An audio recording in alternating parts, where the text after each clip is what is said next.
Ahí sí. Bueno, ahora que ya oramos, voy a poner a compartir la presentación. Y como le decía, ahí está. En el mensaje que mandé, esta es la penúltima clase y vamos a ver el significado de la cruz, el significado de la muerte de Jesús en dos aristas muy, muy interesantes. Eh, Vamos a hacer una introducción y vamos a ver estos dos puntos. Es, es importante y no podemos comenzar a explicar el significado de la muerte de Cristo sin antes confesar que mucho sigue siendo un misterio. Hoy vamos a ver dos aspectos del significado de la cruz, pero los cristianos creen que la cruz es el acontecimiento central de la historia, y eso es lo que nosotros creemos, y es lo que nosotros tomamos en nuestro corazón. Pero por lo mismo, nuestra mente humana limitada no puede abarcar todo el significado de la cruz. Por lo tanto, es importante entender esto cuando empezamos a ver estos temas, porque puede que en algún punto escuchemos, veamos, tal vez otra prédica y da otro significado, otras cosas, y hay que entender que no, esto no es exclusivo, sino que estamos buscando o viendo las dos grandes ramas de lo que significa la muerte de cruz, para la muerte de Jesús en la cruz, para los cristianos en general. Eh, Algún día el velo será descorrido y todos los jeroglíficos o todas las cosas que no entendemos quedarán resueltas. Vamos a poder ver a Cristo tal cual es y le adoraremos por toda la eternidad, por todo lo que Él hizo por nosotros. Ahora lo vemos de manera indirecta, como si estuviéramos eh, viéndolo a través de un espejo, borrosamente, pero un día lo veremos cara a cara. Nuestro conocimiento es ahora, obviamente, como humanos imperfecto, pero un día conoceremos a Dios como Él nos ha conocido siempre a nosotros. Así que, como dijo el apóstol Pablo, pese a su gran intelecto, a la inteligencia y a la mucha revelación que Pablo tenía, eh, ¿cuánto más razón debemos decirlo nosotros? Nosotros. Ahora vemos de manera indirecta a Dios, pero algún día lo conoceremos como Él nos conoció a nosotros. Bueno, otro aspecto importante ver aquí en la introducción es que vamos a ver varios versículos de distintas partes, tanto Nuevo Testamento como Antiguo Testamento. Pero nos vamos a basar en una sección del libro de Primera de Pedro, de los escritos de Pedro, que fueron los que escribió acerca de la muerte de Jesús. ¿Y por qué nos vamos a basar en este pasaje que es Primera de Pedro 2 del verso 18 al 25? Y es porque aquí Pedro, de una manera genial, tal vez inspirada, tal vez también respecto del conocimiento previo que él tenía, resume muy bien estos dos aspectos o estos dos significados que vamos a trazar respecto de la cruz, respecto de la muerte de Jesús. Y elegimos al apóstol Pedro por tres grandes razones.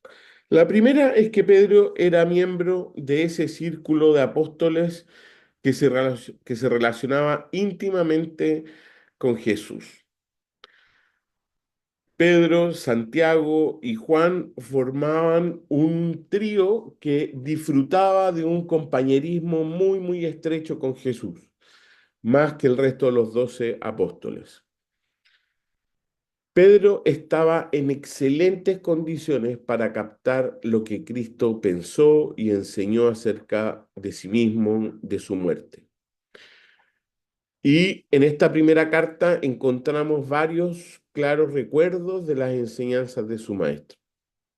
En segundo lugar, apeló, eh, apeló a Pedro con la confianza porque desde el principio Pedro se resistió a aceptar la necesidad de los sufrimientos de Cristo. Pedro había sido el primero en reconocer la singularidad de la persona de Cristo. Recuerden que fue Pedro el que, cuando Jesús pregunta quién soy, él responde y dice el Mesías. Pero también fue el primero eh, en negar la necesidad de su muerte, habiendo declarado, tú eres el Mesías. Y después dijo con vehemencia, Dios no lo quiera, Señor, cuando Jesús comenzó a enseñar que el Cristo debía sufrir. Durante todo el resto del ministerio de Jesús, Pedro mantuvo su empecinada hostilidad a la idea de ver un Cristo que tendría que morir. Trató de defenderlo en el jardín y cuando el arresto ya era hecho consumado, le siguió desde lejos. En medio de la discusión que lo embargaba, lo negó 3 veces en el patio del pontífice. Y las lágrimas que derramó fueron no solo de remordimiento, sino de desesperación. Solo después de que Jesús resucitó y que Jesús enseñó a los apóstoles que seguían, que según las Escrituras el Cristo tenía que sufrir estas cosas antes de ser glorificado, Pedro comenzó a entender y creer.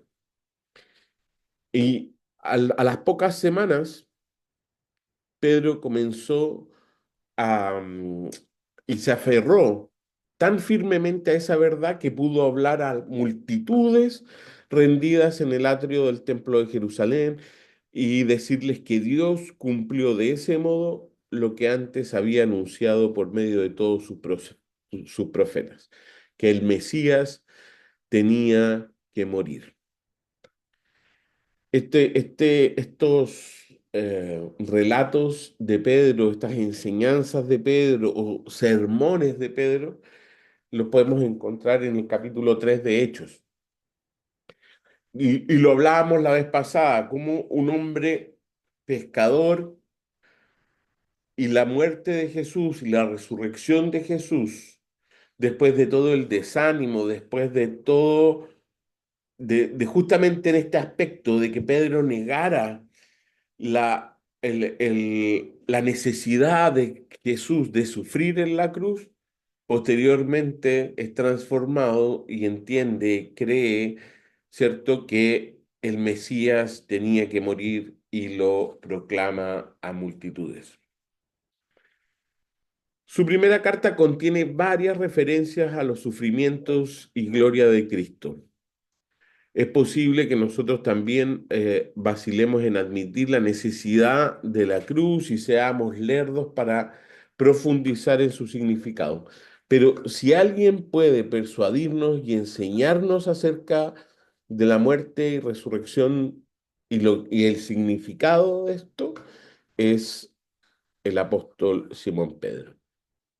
Y en tercer lugar, que las referencias que Pedro hace a la cruz sobre todo en esta primera carta, son colaterales, por decirlo de alguna manera. Son casuales porque si el apóstol se hubiera propuesto argumentar deliberadamente en sus cartas eh,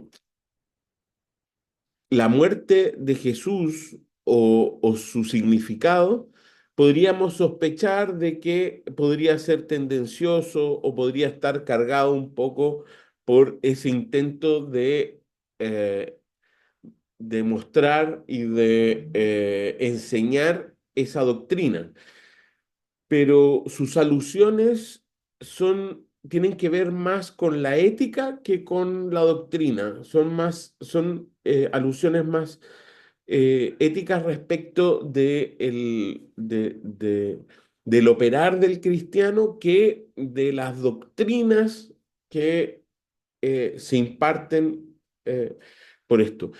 Pedro simplemente intenta o insta a sus lectores a vivir una vida cristiana consecuente y a soportar los sufrimientos o padecimientos que se dan naturalmente en la vida y también eh,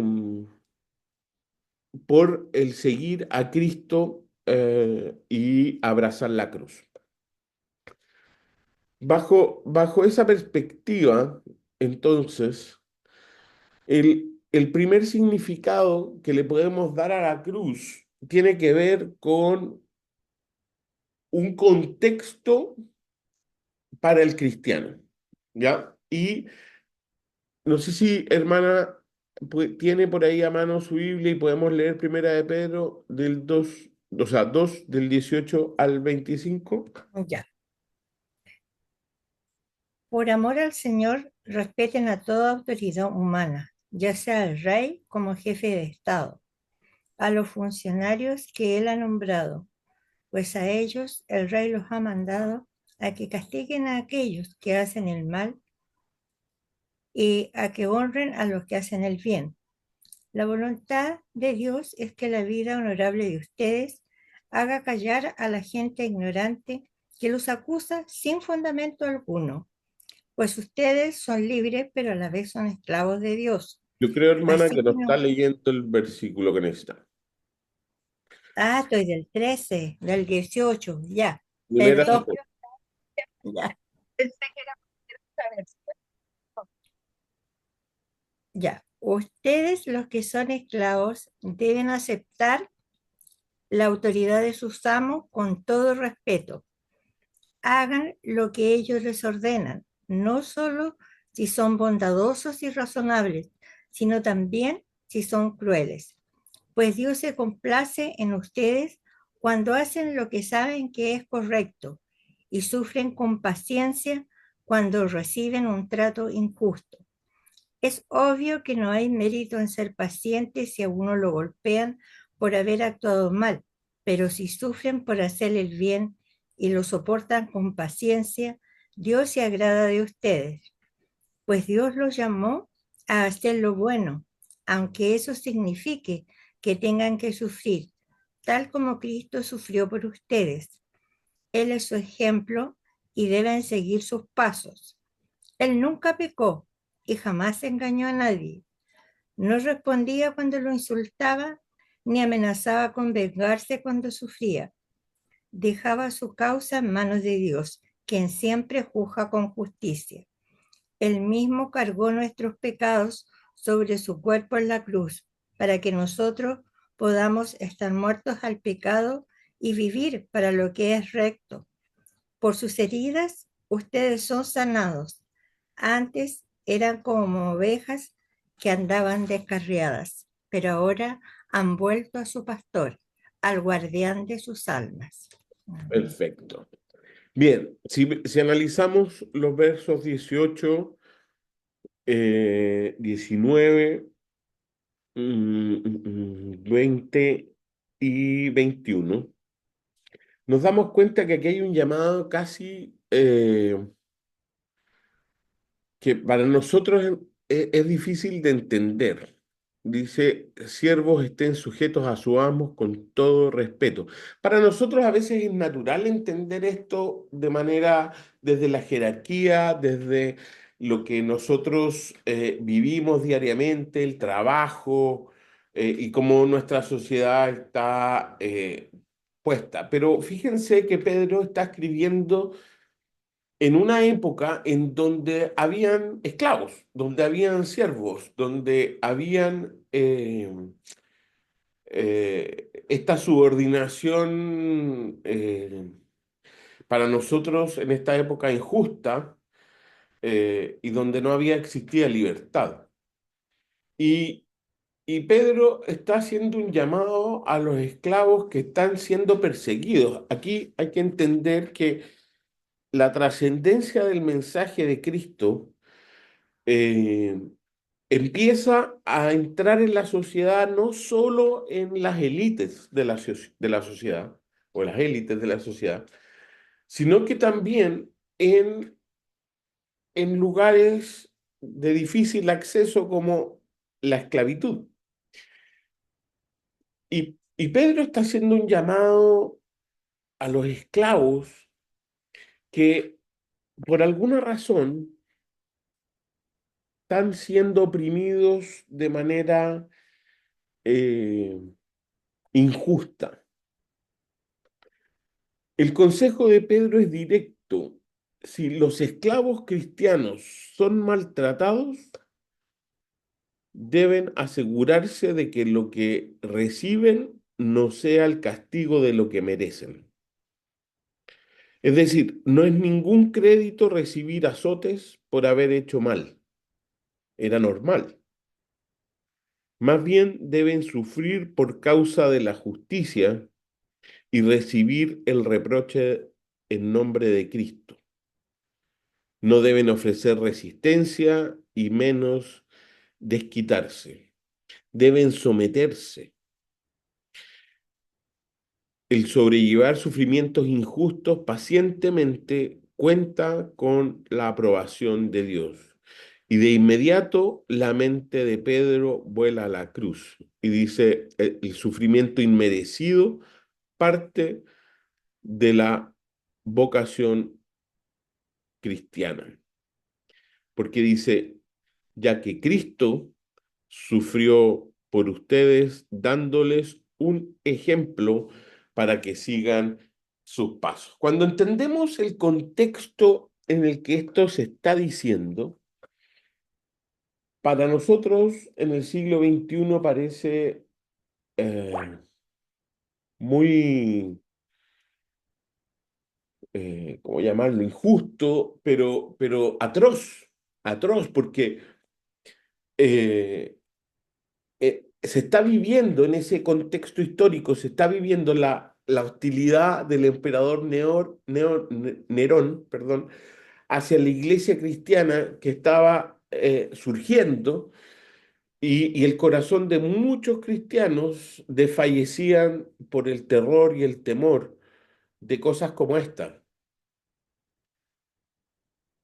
Ya habían ocurrido esporádicos y violentos ataques y parecía que lo peor estaba por venir. Estamos viviendo, al momento de decir esto, una persecución terrible. Y los más expuestos en esto eran justamente los esclavos, que estaban, que no podían arrancar, que habían abrazado la cruz, habían escuchado del mensaje. Y claro, muchos se fueron y hubieron éxodos masivos de cristianos que en fin, al final de cuentas ayudó a la expansión del reino, más que un problema, fue una bendición esta persecución, porque esto hizo que los cristianos, aquellos que abrazaban la cruz, tuvieran que emigrar y tuvieran que irse de sus lugares, de sus regiones, de sus hogares, porque eran perseguidos. Pero eso ayudó y sirvió, ¿cierto?, para que el mensaje del reino se expandiera. Pero quienes quedaron vulnerables fueron justamente, o una parte que quedó muy vulnerable fue justamente los esclavos. Y Pedro le está diciendo a los esclavos algo que es terrible. O sea, ustedes que están siendo azotados, golpeados por causa de Cristo, asegúrense de que no sea por haber hecho algo mal, sino que a causa de la justicia. Y aquí es donde Pedro se acuerda de la cruz y le da un significado muy, muy interesante, porque dice, ya que Cristo sufrió por ustedes dándoles un ejemplo. Y aquí el primer significado es que Cristo nos dejó un ejemplo. Y el término griego que ocupa para esta palabra, primero aparece únicamente en este pasaje en todo el Nuevo Testamento. Y denota, y la intención, no tiene una traducción tan exacta. Yo creo que el ejemplo es la traducción más exacta. Sin embargo, en el contexto que se estaba viviendo, era como un cuaderno que uno usa para hacer copias. No sé si se acuerdan cuando éramos pequeños que hacíamos copias para aprender a escribir o para aprender a leer, para mejorar la caligrafía. Hacíamos copias. La palabra que se usa eh, tiene una connotación de estas copias que se hacen para aprender. Probablemente en la antigüedad, en ese tiempo, también la enseñanza, y recuerden que en el tiempo de Jesús, los niños pasaban varias etapas de enseñanza y de aprendizaje, y esas enseñanzas se basaban en aprender de memoria la Torá.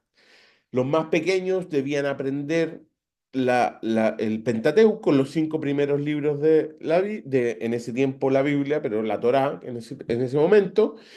Y cuando pasaban, los que lograban ese objetivo, pasaban a esta segunda etapa, que desde donde tenían que aprender todo el resto del Antiguo Testamento para nosotros, eh, de memoria. Por lo tanto, es muy probable que se usaran estas metodologías que hasta el día de hoy o hasta nuestra generación se usaba, ¿cierto? De hacer copias para aprender cosas. Y la palabra ejemplo tiene que ver con eso, con copiar para aprender. Es decir, Cristo nos dejó el cuaderno del maestro para ir copiando y aprendiendo. Y cuando Pedro le está mencionando esto a los esclavos, le está diciendo, miren, copien este cuaderno para aprender a hacerlo, porque Cristo nos dejó ese ejemplo o este cuaderno. El, el, el primer significado de la muerte que le podemos dar tiene que ver con el ejemplo. Jesús no hizo pecado y no hubo engaño en su boca. Sin embargo, cuando lo insultaban, no respondía con injurias. Cuando padecía, no amenazaba. Simplemente se encomendó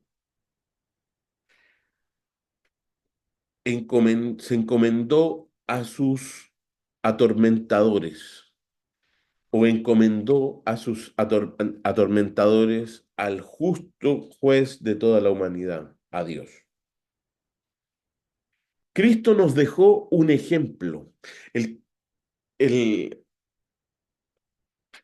es como deseamos, es como si tuviéramos el ABC del amor cristiano.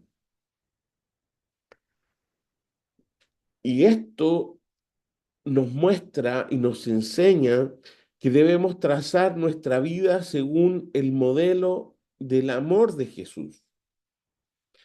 Tenemos que seguir sus pisadas. Este verbo que se ocupa aquí es tanto o más elocuente para cuando entendemos que viene desde Pedro. Este Pedro, recuerden que se había jactado de que seguiría a Jesús a la prisión y hasta la muerte. Pero cuando llegó el momento, lo siguió desde lejos. Y no solo eso, sino que lo negó 3 veces. Y eso, cuando miramos todo este panorama, lo que está diciendo Pedro, desde la perspectiva de alguien que finalmente no pudo con la presión y fíjense, no sé si se fue la hermana, se enojó. Hola mamá, ¿cómo estás? ¿Estás por ahí? Bueno, continúo.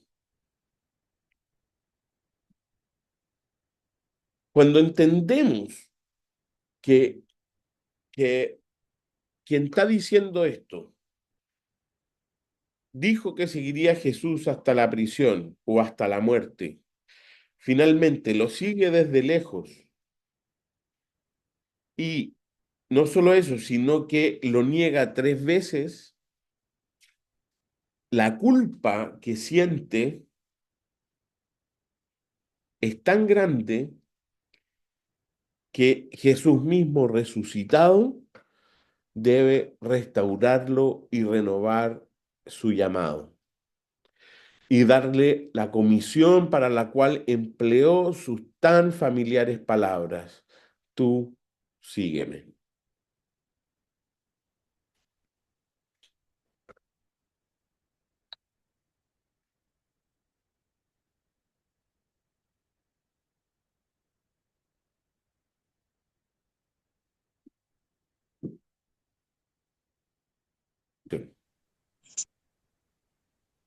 Listo. Después de este impasse,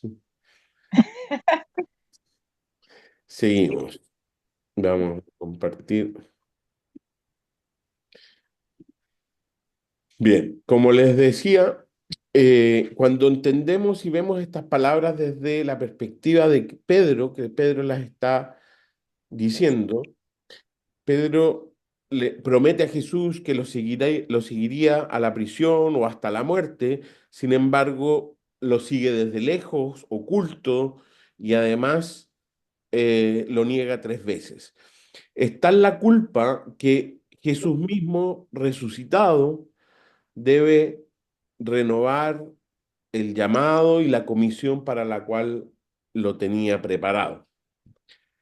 Y en su primera carta urge a sus lectores unirse a él ahora en que él está esforzándose por seguir más ardientemente los pasos de su maestro. Por lo tanto, sus palabras cuando él menciona a Jesús, a la muerte de Jesús y el ejemplo de Jesús, cobran mucho más sentido. El desafío de la cruz es tan incómodo en el siglo XX como lo fue en el primer siglo y tiene tanta pertinencia hoy como lo tuvo en aquel entonces. Tal vez nada sea tan opuesto a nuestro instinto natural como este mandamiento de no resistir ni soportar, sino soportar el sufrimiento injusto y vencer el mal con el bien. Pero es la cruz misma la que nos llama a aceptar la injuria, a amar a nuestros enemigos y a dejar el problema en las manos de Dios. Eh, este es un tema bien controversial, sobre todo en nuestra época, porque precisamente porque estamos acostumbrados y en nuestra sociedad chilena, sudamericana, eh, tal vez en una sociedad en la que no aceptamos este tipo de cosas y somos vehementes en defendernos. eh, yo no estoy, yo no, es, con esto no pretendemos decir que debemos dejarnos pasar a llevar. De hecho, hay muchas enseñanzas de Jesús que, que emplean una forma diferente de defender. Por ejemplo, y creo que lo vimos, no sé si el semestre pasado o lo mencionamos este semestre, pero aquella enseñanza de Jesús cuando dice respecto de poner la otra mejilla, si te, lo analizamos y cuando lo analizamos nos dimos cuenta que no tiene que ver con dejar que la gente, incluso en aquella sociedad, nos siga maltratando, sino que tiene que ver con dar vuelta a la espalda, con alejarse de esto. Ahora, si sumamos estas dos cosas, lo que Pedro le está escribiendo a un esclavo, con lo que está enseñando Jesús, ¿qué posibilidades tiene un esclavo de dársele la vuelta a su amo? Entonces, el objetivo y el fin de lo que esto nos muestra es que si bien podemos eh, recibir y podemos en algún minuto llegar a una situación que no es justa para nosotros, la forma de reaccionar y y la manera de tomarlo, de absorberlo, de decir, es decir, justamente, Cristo sufrió por mí. El ejemplo, el ejemplo de Jesús es un, un camino que debemos, como cristianos, como quienes abrazamos la cruz, seguir. Y, y es muy, muy importante entender que si bien no podemos o no debemos dejar que tampoco nos hagan daño hoy en nuestra sociedad, hablando del siglo XXI, ¿cierto? Tampoco podemos, ni menos debemos, ¿cierto?, responder de la misma manera. Y ahí está el ejemplo de Jesús. Jesús, sin haber pecado, sufrió por nosotros. La cruz nos enseña y nos llama a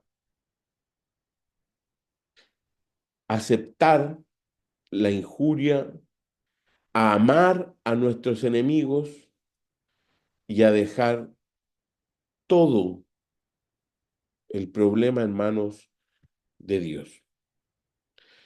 Ahora, la muerte de Jesús es más que un mero ejemplo inspirador. Si fuera solamente una buena, si fuera esto, solamente una buena parte de los relatos de los evangelios serían inexplicables. Por ejemplo, ahí están esas extrañas afirmaciones de Jesús de que daría su vida en rescate por muchos y derramaría su sangre, que entre paréntesis la llamaba sangre de pacto o del pacto para perdón de sus pecados. Un mero ejemplo de Jesús no hace redención. Si la cruz solo significara un ejemplo, no hay redención. un modelo, un cuaderno de aprendizaje no puede asegurar nuestro perdón. Y aquí viene la segunda, eh, el segundo significado y más profundo. Por eso yo les decía que el ejemplo de Jesús es de alguna manera el paraguas de, de lo que vamos a ver ahora,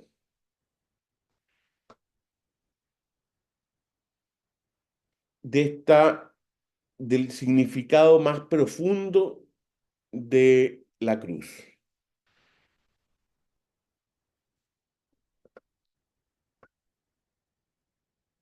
Fíjense, hay algo muy interesante. ¿Por qué Jesús se sintió tan oprimido por lo terrible y angustioso que venía? ¿Cómo explicar la inmensa agonía de Getsemaní? Su, sus lágrimas, su clamor y su sudor de sangre. Padre mío, si es posible, libérame de este trago amargo, pero que no se haga lo que yo quiero, sino lo que quieres tú. Y lo repite, Padre mío, si no es posible evitar que yo sufra esta prueba, que hágase tu voluntad. ¿Tuvo entonces miedo del dolor y de la muerte? Si es así, su ejemplo pudo haber sido de sumisión y paciencia, pero de ninguna forma pudo haber sido de coraje.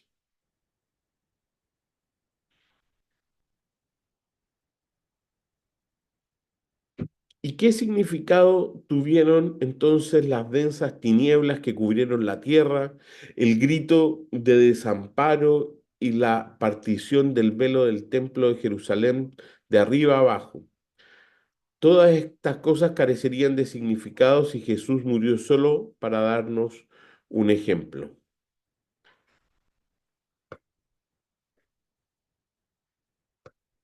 Si la muerte de Cristo fuese solo un ejemplo, una buena parte de los evangelios permanecería como algo misterioso. Además, nuestra necesidad humana quedaría insatisfecha. No necesitamos un ejemplo solamente, necesitábamos un Salvador.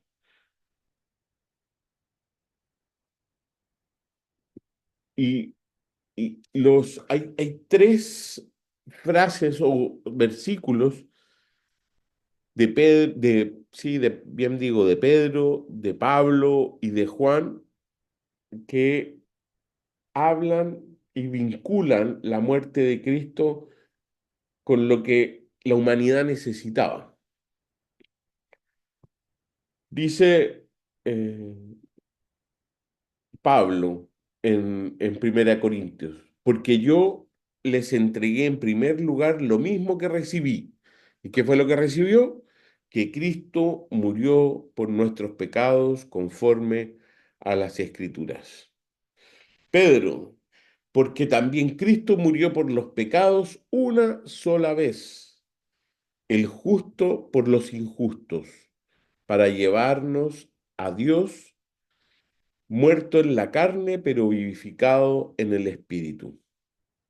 Y Juan, ustedes saben que Cristo se manifestó a fin de quitar los pecados y en él no hay pecado.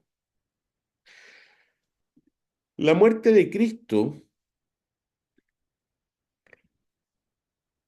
tiene un significado como portador de nuestros pecados. Cristo murió como portador de nuestros pecados.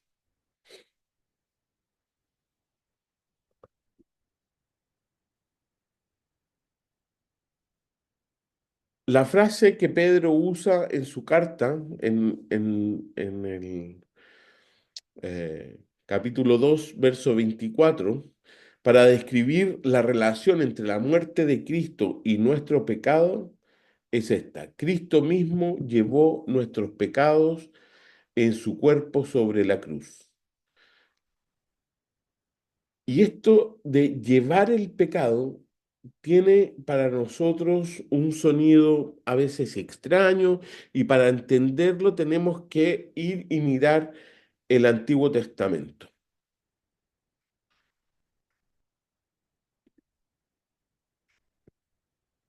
Uy, parece que me equivoqué de PPT. Ah, aquí está. Me había pasado una. Ahí sí. Entonces, dice Números 18:22, y no se acercarán más los hijos de Israel al tabernáculo del testimonio para que no lleven pecado por el cual mueran. Este versículo solo yo está escogido porque finalmente ocupa la palabra llevar, ¿cierto? Pero aquí está hablando de cuando hace la separación entre las tribus y elige a la tribu de Leví, ¿cierto? Para que sean los que guardan el tabernáculo y están a cargo de toda la ceremonia de, del templo, digamos, o de la tienda, ¿sí? Y le está diciendo, ok, ahora que elegimos a los levitas, ¿cierto? Y que los levitas se van a hacer cargo de esto, entonces los hijos de Israel, el resto del pueblo de Israel, las otras 11 tribus, no van a poder o no se acercarán al tabernáculo para que no lleven pecado por el cual mueran, es decir, para que no vayan a morir porque no puede estar en un mismo sitio Dios y el pecado. Y quienes pecaban necesitaban purificarse y había toda una ceremonia, ¿cierto? Y sacrificios de animales para quedar libres y no llevar o no, esta palabra llevar tiene que ver con cargar el pecado sobre nosotros, de tenerlo de alguna manera intrínseco en la vida, de hacer todo lo que hagamos y donde vamos, en el fondo estamos llevando el pecado. Pero también en todas estas leyes mosaicas hay eh, la idea de que otros también pueden hacerse cargo del pecado. Y aquí en números, ¿cierto? Dice, pero si en verdad él, y aquí está hablando acerca del marido con la mujer, cuando este contexto de números 30, 15, tiene que ver con los votos o con las promesas o los compromisos que pueden hacer las mujeres. Y que las mujeres, por ejemplo, las viudas, podían comprometer y hacer votos sin la necesidad de que alguien se los avalara.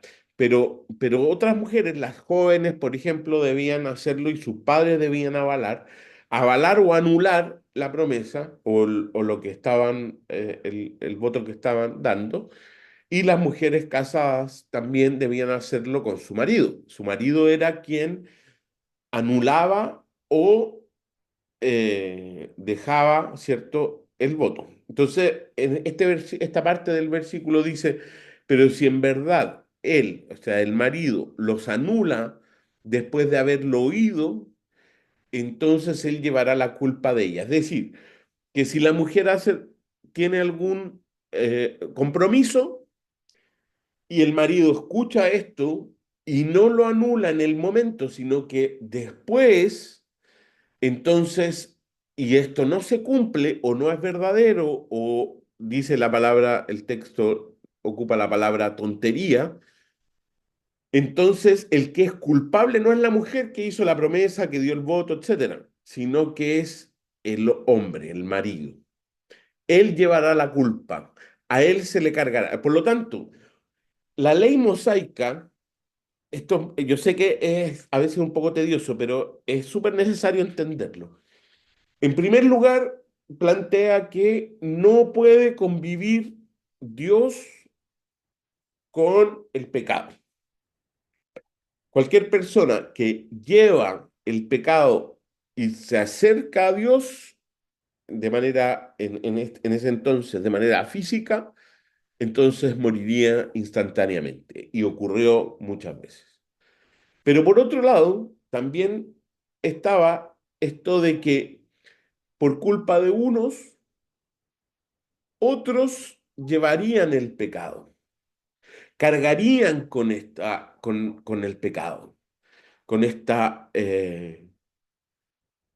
culpa, de alguna manera, por llamarlo de esa manera. Y también dentro de la ley mosaica estaba el hecho de que el macho cabrío llevará sobre sí todas las iniquidades de ellos a una tierra solitaria y el hombre soltará el macho cabrío en el desierto. ¿Qué es lo que se decía? Era una ceremonia en la que Aarón, que era como el sumo sacerdote, ¿cierto? Imponía su mano, ponía su mano sobre un macho cabrío que se escogía. Y todos los pecados del pueblo se los traspasaba a este macho cabrío. Y este macho cabrío iba y se soltaba en el desierto en tierra que no estuviera habitada, a su suerte. Y de alguna manera, este macho cabrío se llevaba. Entonces, Dios no puede convivir con el pecado.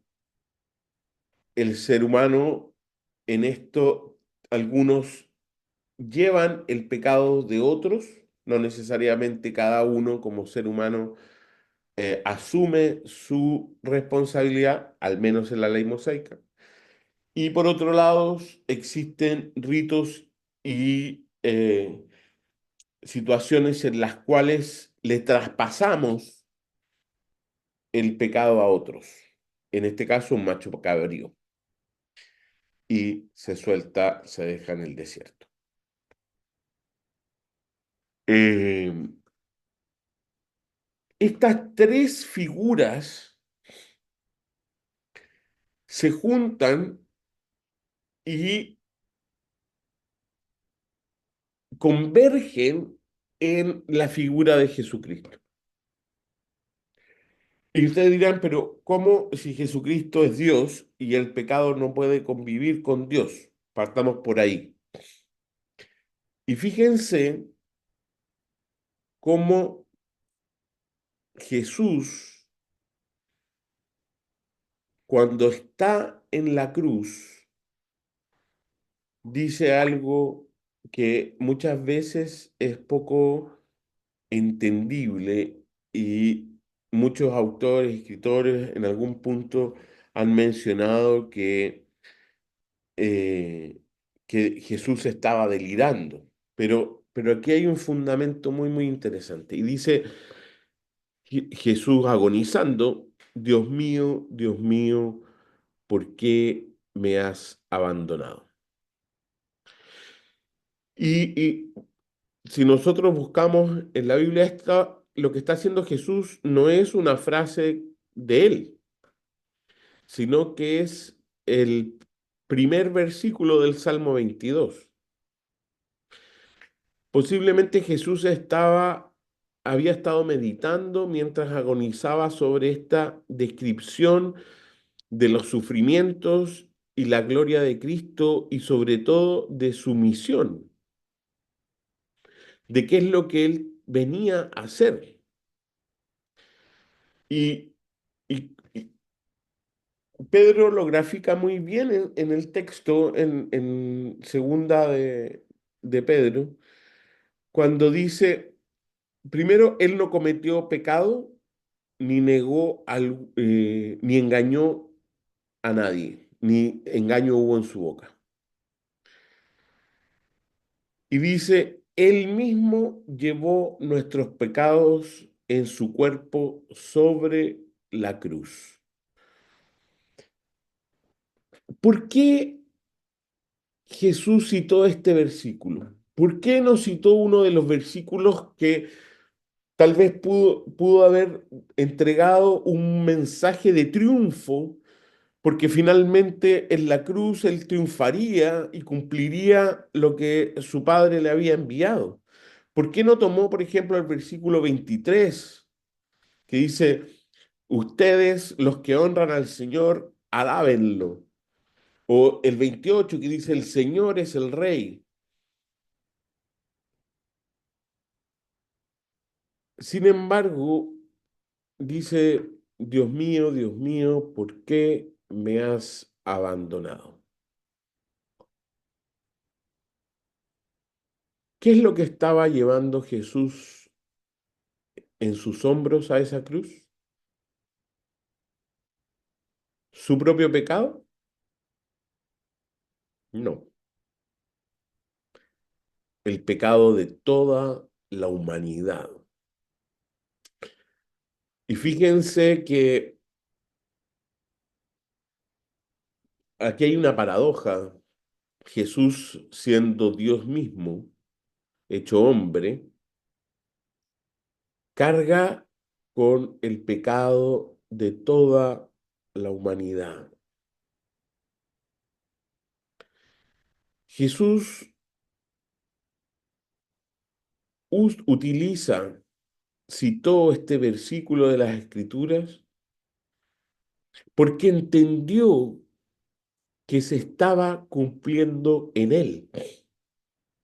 Estaba llevando sobre sí todos nuestros pecados. Y Dios, que es demasiado puro para consentir el mal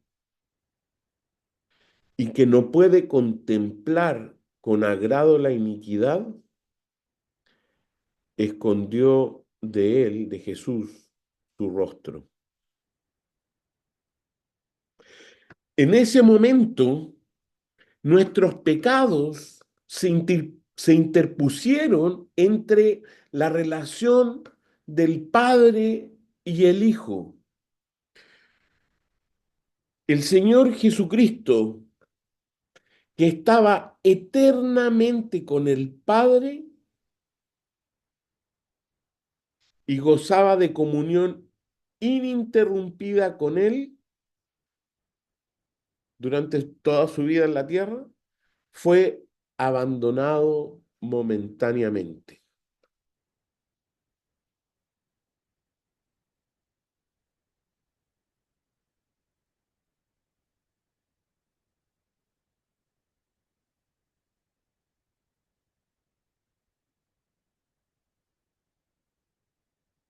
Fíjense lo brutal de la imagen.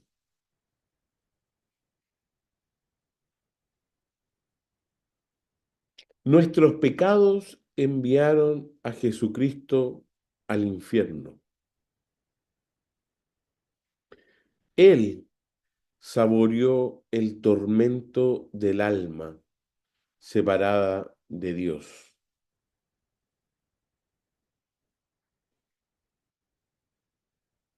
Murió nuestra propia muerte. Soportó en nuestro lugar el castigo de la separación de Dios que nuestros pecados merecían.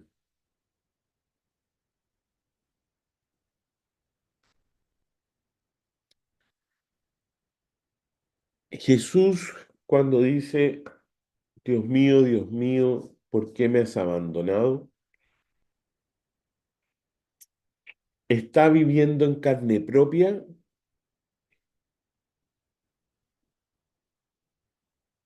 lo que es vivir sin Dios, lejos de Dios, separado de Dios. Y finalmente dice, todo está cumplido. Ese sí es un grito triunfal, porque su misión era justamente llevar nuestros pecados. Y él entiende cuando se genera esta separación,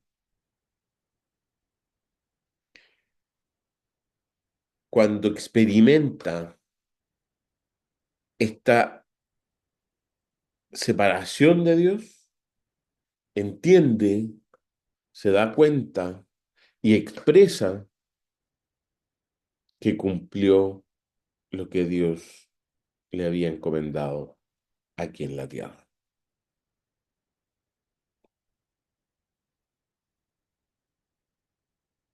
Padre, en tus manos encomiendo mi espíritu. Y así murió. La obra que había venido a realizar estaba terminada. Los pecados del mundo habían sido llevados. La reconciliación con Dios estaba así al alcance de todos los que confiaran en Él como su Salvador personal y los recibieran como tal.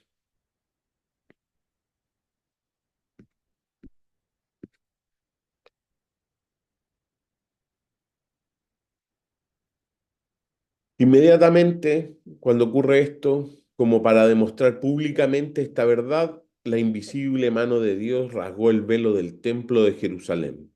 El lugar se volvió en oscuridad, ya no hacía falta el velo, ya no hacía falta el templo, ya no el lugar donde se suponía que estaba Dios, ya no era necesario. El camino a la presencia de Dios ya no era exclusivo, ahora era para todos. Cristo había abierto las puertas del cielo para todos los creyentes y 36 horas después fue levantado de la tumba para demostrar que había vencido a la muerte.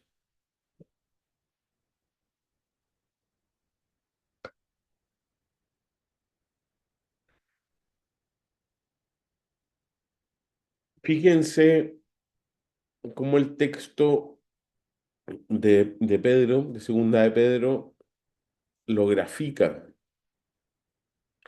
Él mismo llevó nuestros pecados en su cuerpo, verso 24, sobre la cruz, a fin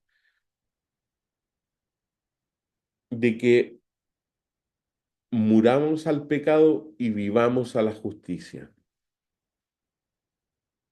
Porque por sus heridas fueron ustedes sanados, pues ustedes andaban descarriados como ovejas, pero ahora han vuelto al pastor y guardián de sus almas. Jesús en la cruz compró, compró nuestra libertad.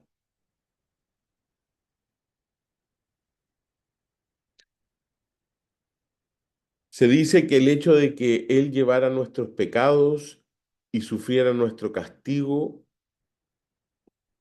es injusto. Y por supuesto, es injusto, pero era la única manera, porque por nosotros mismos, porque nosotros como humanos no tenemos la capacidad. No podíamos acercarnos a Dios. Necesitábamos que alguien más, como decía la ley, Dios no podía convivir con el pecado. Nosotros tomamos la opción, traspasamos, de alguna manera se traspasó el pecado hacia Jesús. Jesús lo llevó y fue él el macho cabrío, la oveja que fue sacrificada por nuestros pecados.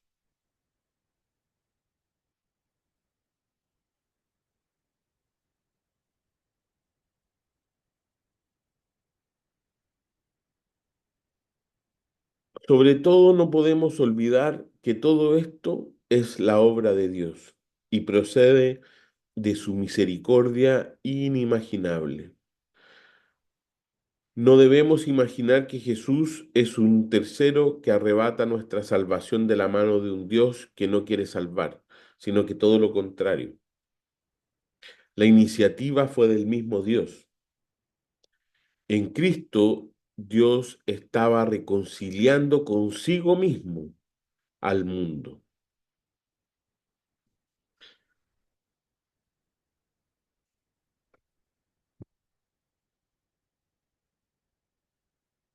Debemos aceptar que Jesús, siendo Dios mismo,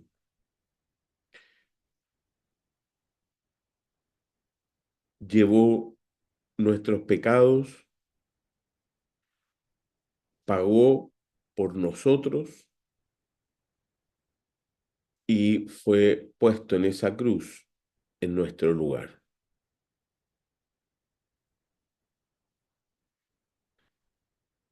Y aquí hay tres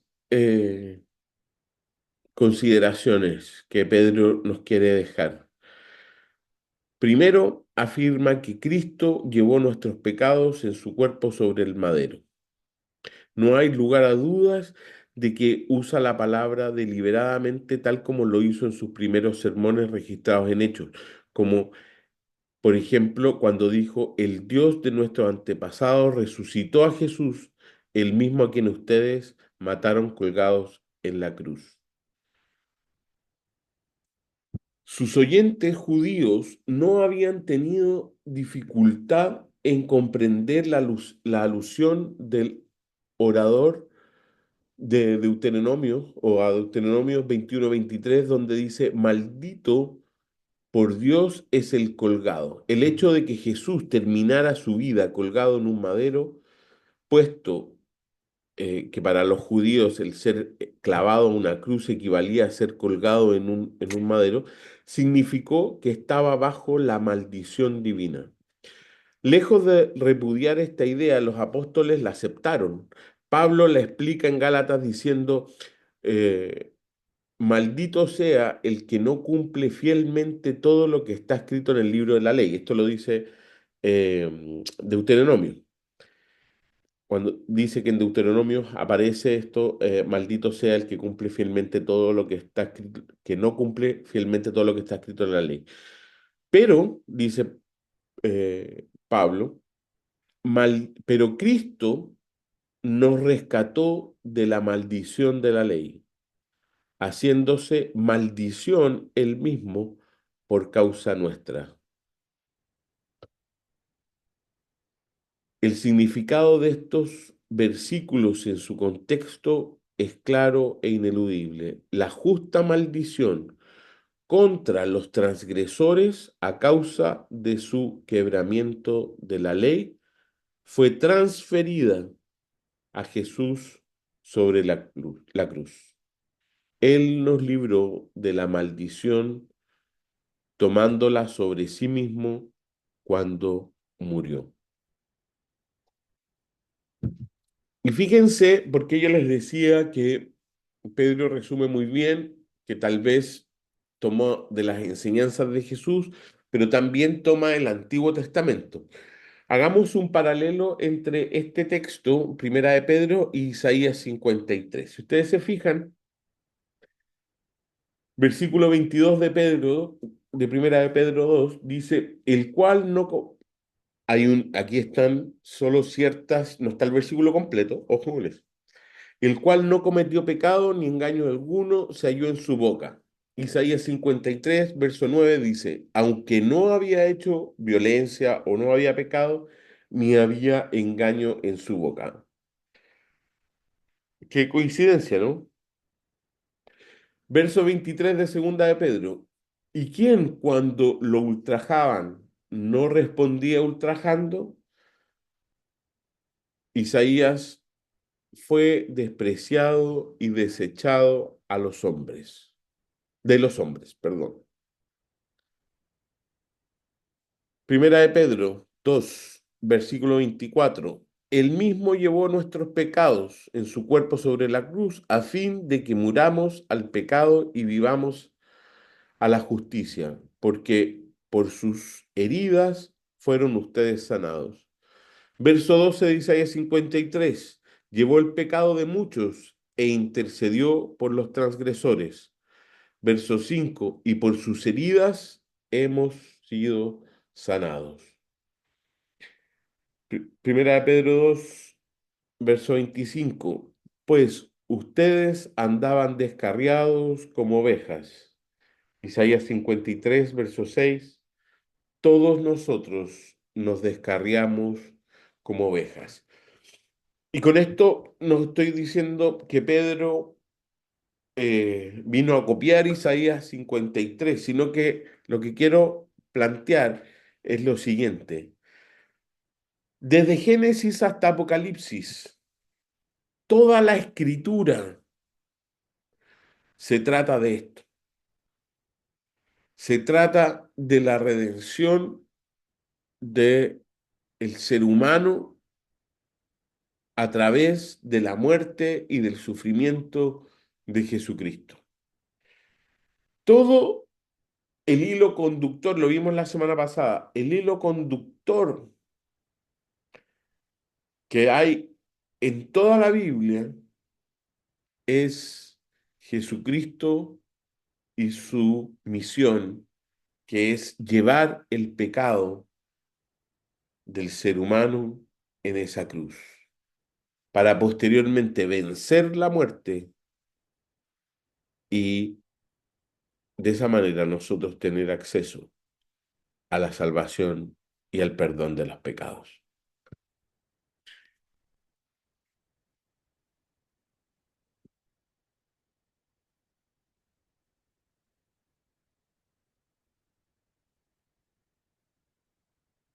El pecado nos había separado de Dios, pero Cristo deseaba llevarnos de vuelta a Dios. Por eso sufrió por nuestros pecados. El inocente Salvador murió por pecadores culpables y lo hizo de una manera, de una vez y para siempre, definitivamente, de manera que lo que hizo no puede repetirse, ni mejorarse, ni aún suplementarse. No debemos pasar por alto lo que esto significa. Significa que ninguna eh, observancia religiosa ni la realización de buenas obras podrían jamás ganar nuestro perdón. Sin embargo, muchos en el mundo contemporáneo han optado por esta caricatura del cristianismo. Y es triste decirlo, pero cuando vemos y escuchamos a muchas personas cristianas hablar acerca de un cristianismo en el cual nosotros debemos ganarnos la salvación, ganarnos el perdón por hacer cosas buenas o por vivir de una u otra manera, realmente no estamos haciendo justicia a ese momento en el que Jesús dijo, Dios mío, ¿por qué me has abandonado? Quienes plantean esto no ven ninguna diferencia fundamental entre el Evangelio del cristiano y las religiones orientales. Y esto es comprensible puesto que consideran a la religión como un sistema de mérito humano, como la religión se torna un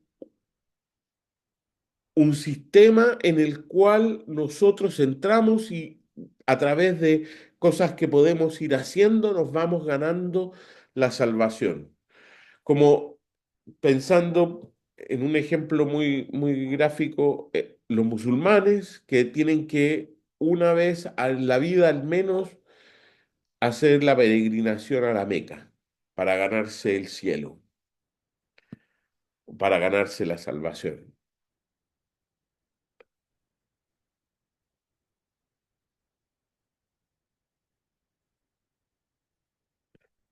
Él murió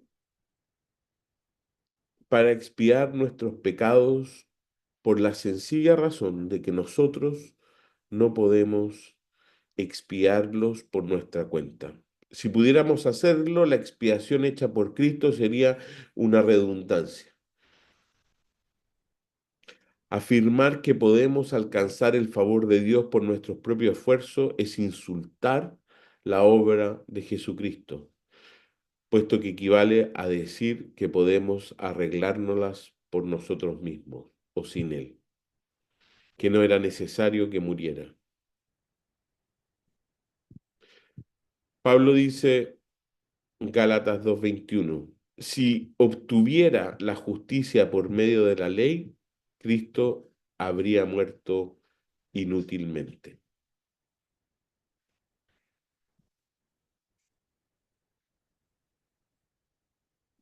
El mensaje de la cruz sigue siendo en nuestro tiempo, como en el de Pablo, una tontería para los sabios y un tropezadero para los justos, pero ha proporcionado paz a millones de conciencias. Hay muchos que creyéndose sabios, creyendo en la filosofía, desprecian la cruz.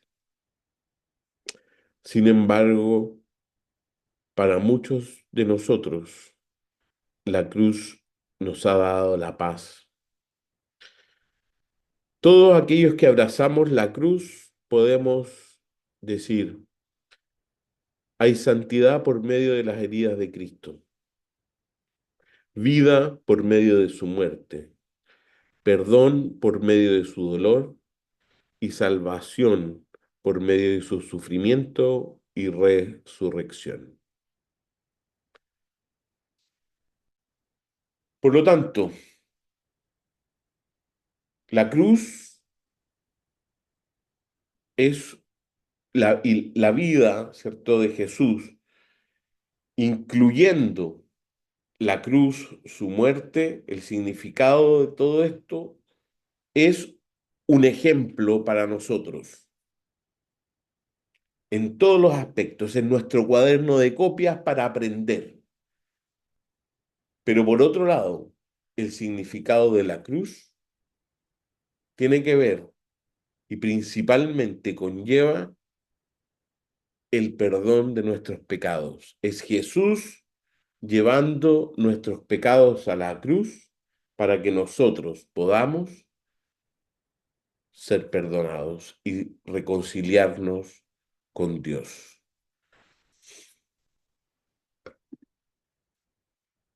Preguntas en estos 3 minutos que nos quedan. Comentarios. Una vez más, estoy impactada porque siempre escuché de distintas formas que Jesús había cargado con nuestro pecado, pero verlo de esta forma en esta otra dimensión me sobrecogió. Eh, Como que lo pude entender un poco más con lo del Salmo 22, ¿no? sí, bien digo, el verso 1. Yo no sabía eso y eso como que me reubicó en todo lo que ocurrió cuando Jesús fue muerto por nosotros. Eso como comentario. Gracias. Yo, José Raúl, al igual que Margarita, hay cosas que me impactan porque a pesar que en muchos cursos que hemos hecho hemos visto los mismos versículos, pero siempre vamos aprendiendo cosas nuevas. Todos estos ejemplos que a través de Pedro, al igual ahora en nuestros días debemos seguir y que son difíciles. Y Él nos muestra acá todo lo que Cristo nos enseña. Y además, nunca había mirado la persecución de la forma que tú la planteaste, como una bendición. Así que, al igual que Margarita, hay muchas cosas que me impactan. Agradezco el tomar los cursos. Hay personas que dicen, que yo ya lo hice. Yo también he hecho mucho, pero siempre, siempre hay algo que aprender. Así que gracias, José Raúl, por mostrarnos Amén. y aprender más de Jesús y de su vida. Eso. Gracias, hermana María Angélica. Sí, y es interesante también recordar cómo el plan de Dios y cómo planifica la muerte de Cristo viene dado desde mil y tantos años antes con la ley. O sea, es la ley que se le entrega a Moisés, la ley mosaica, ¿cierto? La que traza la línea de cómo Cristo o de lo que la muerte de Cristo significaría para la eternidad del ser humano. Eso también es interesante, cómo Dios no puede converger o no puede juntarse con el pecado y otros pueden llevar el pecado de unos o unos llevan el pecado de otros. Y esos dos conceptos se juntan en la cruz y justamente ocurre esto en que Dios le aparta la mirada, el rostro, su presencia de Jesucristo. Y eso es impactante, es terrible. Bien, si alguien más, si no, estamos por esta semana, próxima clase el día 9 y última clase. Última clase, ya terminamos este. Diga nomás, hermano Jorge, No, decía última clase, nadie se enoja. la es, pero en la próxima no es esta. Sí, mi madre se disculpa porque ella anda de viaje en Bariloche, un paseo que tuvo ahí con su amiga, así que Está se excusa por no haber participado en la clase. bien, tranquilo. Se va a quedar todo en YouTube, así que no hay ningún problema. Y bueno, nos vemos el domingo y el próximo lunes. Cerramos. Que el Señor les bendiga. Vamos a orar. Vamos a pedirle a Jorge ahí que pueda orar por el cierre de la clase. Bueno, Dios, muchas gracias, Señor, por este tiempo, por esta clase que nos ha impartido José Raúl, nuestro hermano, Señor. Sigue bendiciéndolo, Señor, para que siga siendo Él también siendo de bendiciones para nosotros y para muchos más que aprendan, Señor, de estas grandes enseñanzas, Señor. Gracias, Padre hermoso, Señor, y te pedimos por nuestros hermanos que no pudieron asistir por diversos motivos, Señor, que también les bendigas, y te damos gracias por este hermoso tiempo, Señor, que siempre es una bendición aprender de tu palabra. Amén. Te pedimos que nos despidas en paz, Señor, y con gratitud en nuestros corazones. En el nombre de Jesús, amén. Amén. Amén. Amén. Hasta el domingo. Nos vemos. Cuídense. Nos Besitos. vemos, Raúl, que te den bendiciones. Chao, cariños a Chao, chao, todos. chao, Margarita, chao, María Angélica.